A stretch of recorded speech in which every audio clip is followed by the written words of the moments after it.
Welcome to Psychology, the Daf. We are in Gemara Pesachim, Daf Mem Beis. Today, we're going to look at an idea that opposites often can be the same. The Gemara quotes a pasuk that was said prophetically to Rivka about the twins that were in her womb. And the pasuk says that Ulaom Milaom Ye'emotz, that there's two nations inside you. Yaakov and Esav will represent the forefathers of two nations, and when one is strong, they'll overpower the other. And so it's one of those situations where only one is going to be up, and they will flip throughout history.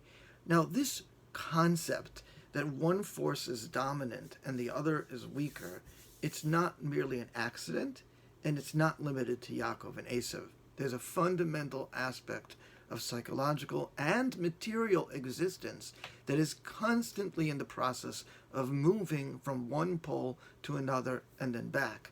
The Greek philosopher Heraclitus, who by the way lived in the time of Ezra but probably never met him, is credited with being the one to make this observation first, which we named later through Carl Jung, we named it Enantiodromia. He observed that cold things warm, warm things cool, wet things dry, and parched things get wet. The psychologist Carl Jung was the first to discuss the implications of this enantiodromia in a human emotional process. Jung understood this as the regulative function of opposites. That is, everything tends toward its opposite. In the repression of psychological urges, the urges or sentiment might flip to an opposite extreme that can be just as bad in its own way. And our experience in life can definitely teach us that. This pattern in life, and possibly in the universe, is recognized one way or another by great philosophers and religious thinkers throughout history. This principle is understood in I Ching, that yang becomes yin when they have reached their extreme, and the reverse. Here's what Carl Jung says. The grand plan on which the unconscious life of the psyche is constructed is so inaccessible to our understanding that we can never know what evil may not be necessary in order to produce good by enantiodromia, and what good may very possibly lead to evil. This is a powerful statement, and what Jung is saying is that sometimes within our own struggle, we're not really sure which direction we're being compelled, and the power of that compulsion. However, enantiodromia also refers to a positive process, which is where a person who is psychologically mature can embrace an opposing quality that's within him or herself and internalizing it in a way that results in individual wholeness.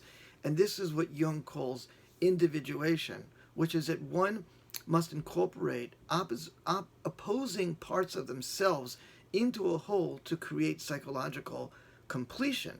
And the Zohar has something to say about this as well. You can find this in Zohar, Chelik Aleph, Daf Kuf Mem Amud Beis, and the Zohar quotes the pasuk Oshnei Goyim Bevitnech, that Rivka was told that there are two nations in her womb.